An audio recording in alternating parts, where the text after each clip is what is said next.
How we doing, everybody? Man, it's Privy. It's Deal Finding Friday. I love Fridays. I say it every Friday, and I'll continue to say it every Friday. Fridays, Deal Finding Friday with Privy. We love using Privy. We love talking to agents. We love doing deals. Let's freaking go.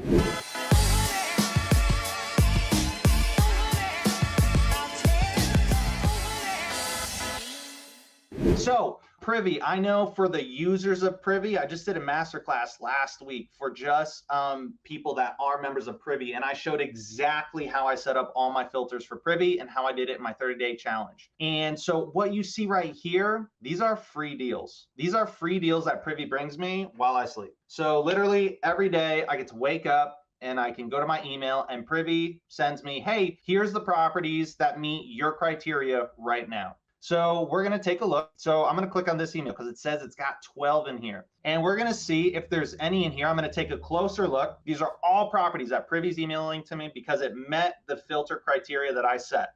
So one thing that I do is when there's something really big about the property, like to me, I'm not, obviously I want to look at whatever comps are the closest, but like a 2 bedroom's a really big deal.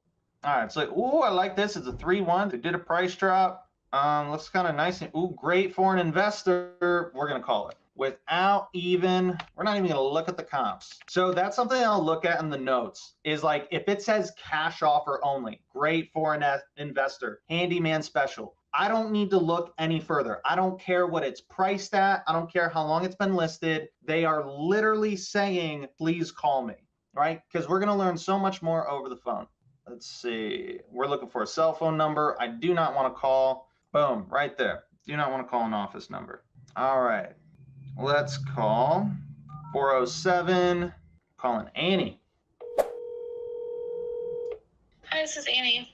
Hey, Annie, this is Nathan. How you doing? Good, how are you? I'm good, thanks. I was calling about a property that I saw you had listed here on Piedmont Street. Yes. Yeah, I was just calling to see if you had a minute to chat about it. But Yeah. Oh, okay, perfect. Yeah, so I kind of saw it here. I was taking a look at it. I'm interested in it. I'm looking at it as a potential investment opportunity. I was wondering if you could just kind of tell me a little bit about it and anything in particular that would be good for someone like me to know. Sure. So I sold that home to the current owners in 2019. Oh, awesome. They're just looking to purchase a larger home. They're originally from Haiti. The roof was replaced in 2018, HVAC 2010, water heater 2021, and they had the whole home repiped in 2021 as well. I do believe, if I'm not mistaken, I'd have to look into it, that the exterior was painted at some point prior to them owning the exterior. Since they've lived in the home, they've been living in the home since 2019. It is in some needs of a rehab on the inside, in my opinion. I think floors could be redone, kitchen and bathroom. But other than that, it definitely has good bones, good potential. I don't know. What else do you want to know? Okay, so structurally and mechanically, it sounds like everything's good. Yeah, again, when we did the inspections the first time, everything came back good. We did have it under contract recently, but the buyer never submitted escrow. Okay. So we sent the cancellation for that. She did have her contractor go by the home. He estimated $57,000 for a rehab, but they also wanted to add an additional bathroom. That was the only feedback I got there. Okay, got it. Perfect. Now, other than that, because I'm looking at it, it doesn't look terrible by any means. It looks nice. Yeah, again, what I've explained to other people, they've been living in it, since 2019. But like, for example, the flooring, you can't really tell in the bedrooms, but there was new carpet that was replaced prior to them moving in. But she put, and I don't know why, she put like vinyl, like the peel and stick kind of tiles on one of the floors. And then like in another bedroom, she removed the closet doors and added like a closet system. So Okay. it just needs some sprucing up in the inside.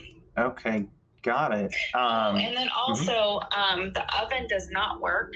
They are leaving the refrigerator. There is an outside, like, utility closet, I would say, that has washer dryer hookups, but they do not utilize those right now. I don't know if they just use a washer, no dryer, but there is like an outside laundry room, if you will. Like I said, it looks pretty decent. I think it's priced really well. I guess, from your opinion, what do you think's kind of been, holding people back? Well, we did receive offers between 190 and 205. So the cash offer we accepted, or they accepted, was at 205. So that was why we did the price decrease from 215 to 200, because we felt like the market was telling us, with submitting those offers between 190 and 205. So, I mean, it did go pending. We did get multiple offers. So, yeah. I feel like at this point it's priced pretty fairly. I mean, my phone, we've had like 8 showings today. Oh, nice. I'm hoping it will go by Monday. Yeah, fingers crossed. Yes. Just curious. I know you'd said they came back with a rehab of 57,000, but they were looking to add a bathroom. Yes. Did they say? I know originally their offer was at 205. Did they say what they thought for them their offer would need to be at? She never did. And like I said, they didn't submit escrow. I think she was trying to get the contractor in there first. And to be honest, he didn't even go inside the house. So they had an 11 o'clock appointment. The sellers were there. He never went because they have a security system. So I followed up with her. I was actually representing her as well. And she was like, sorry, the contractor just went by the outside of the home. And based on the pictures from the inside and him seeing the outside, he felt like 57 with adding a bathroom. But that was the only information that I received. Oh. And then at that point, they asked for the price reduction to 190, and the buyers were willing to accept that because they were also allowing a post occupancy through June 18th with a 10,000 escrow holdback. So that was very attractive to them as well, that they didn't have to pay rent and they could still live in the home. And then we were supposed to close May 19th, and then was getting ready to submit a contract for them when the buyer, originally she told me she was moving forward and didn't, and I kept kind of pressing on her with the escrow and she just never turned it in, so I sent her the cancellation. Got it. It almost sounds like you just got kind of like a new wholesaler or something. I know, and I was trying to figure out, because even when I got the approval letter, I reached out to the contact on the approval letter, and even the person I spoke with, it sounded like the person who submitted the offer, she had this LLC, but then he was the investor. Yeah. And then he was like, I approve this. This looks good. The only thing he did tell me, I'm just trying to give you all, I like to give as much information as possible. Appreciate it. Was that he said the shed that was on the property, he said he used the words it's illegal, which I was like, well, when we purchased it, nothing came up. He's like, well, nothing would have come up. He's like, I'm just not seeing it's permitted, but there is a shed in the backyard. Got it. Huh. That's weird. Yeah. Interesting. Okay. Well, at least you're done with them, so that's good. Yeah.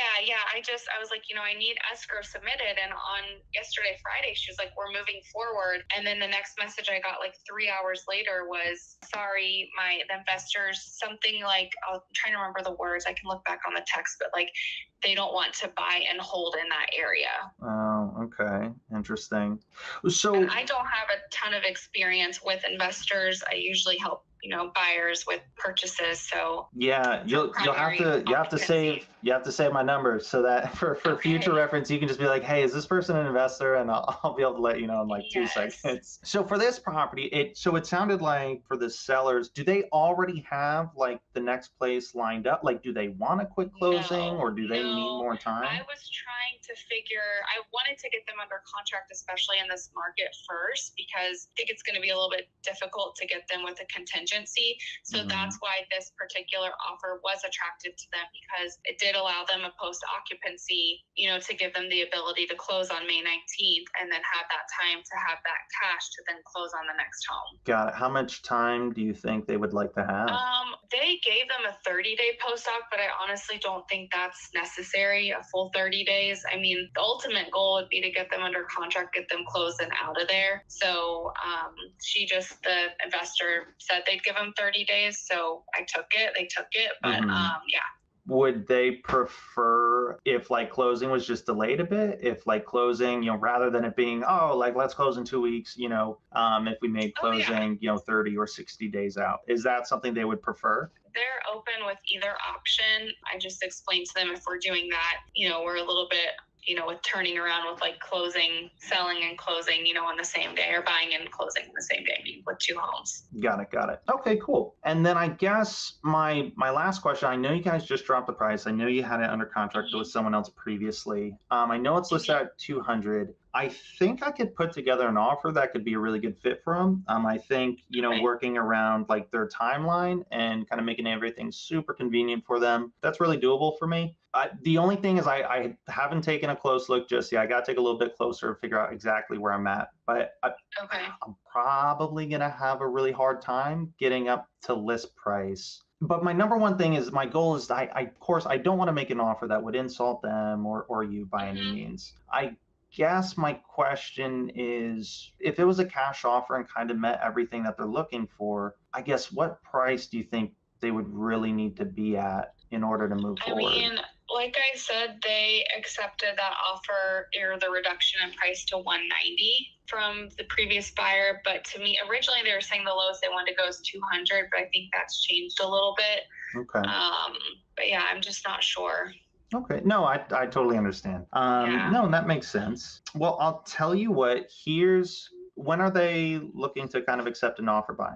Is it, as soon as possible kind of thing? Yeah, as soon as possible. I'm trying to see what this weekend holds with the showings. I think now that we've dropped the price to 200, we'll definitely see a lot more buyers, because before it was that 215 price. So if what would showing, if I wanted to, either myself or someone in my network wanted to go walk the property, is that something that you think we'd be able to do this weekend at one of the showings? Yeah, definitely. If you just want to send me a text message with either your business card and the day and time, I can allow you access for the property. Okay. Just got to confirm that with the sellers. It's pretty easy to show though.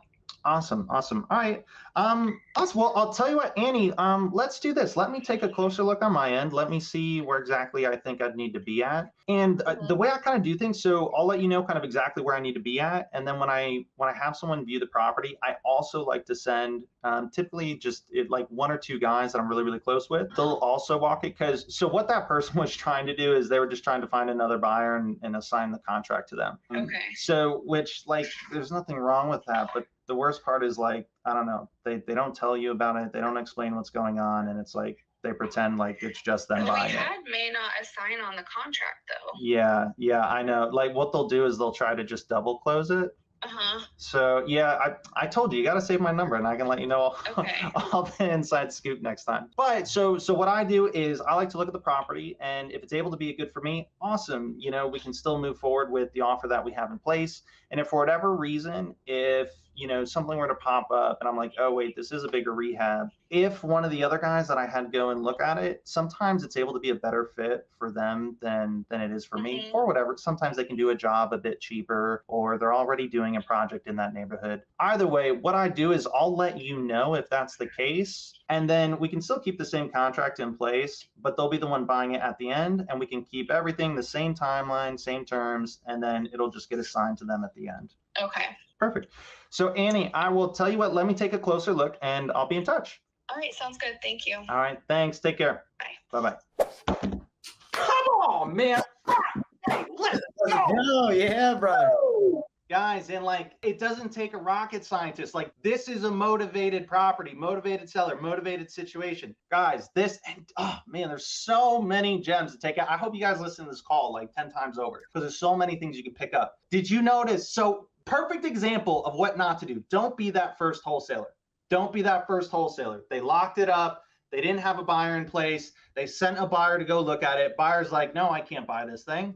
And then they had to cancel a contract. No, she had to send a cancellation to them. The wholesaler didn't even cancel it. They just ghosted them. Trash. That's exactly what we're telling you not to do. You do not want to be sketchy, lie, cheat. You don't want to do any of that. That's not how you run a successful business. Guys, and I literally told her, I literally said that I would be looking to assign it if it's not something, and that I would tell her and let her know, and that we would make it assignable. And she's like, yeah, perfect. So guys, come on, man. Oh my gosh. I'm so happy you guys got to see all that. So when people come to you or come to us and say it doesn't work, guys, it's not that it doesn't work. It just requires the right conversation. You have to be honest. You have to have the buyers in place. Nate has buyers in Orlando. He knows someone he can call right now. We're ready. We're prepared. We know what to do next. If you just go out and you don't know what you're doing, you're making crappy offers, it's immediately, an agent can tell immediately, hey, sounds a little off. So you got to do things the right way. 100%.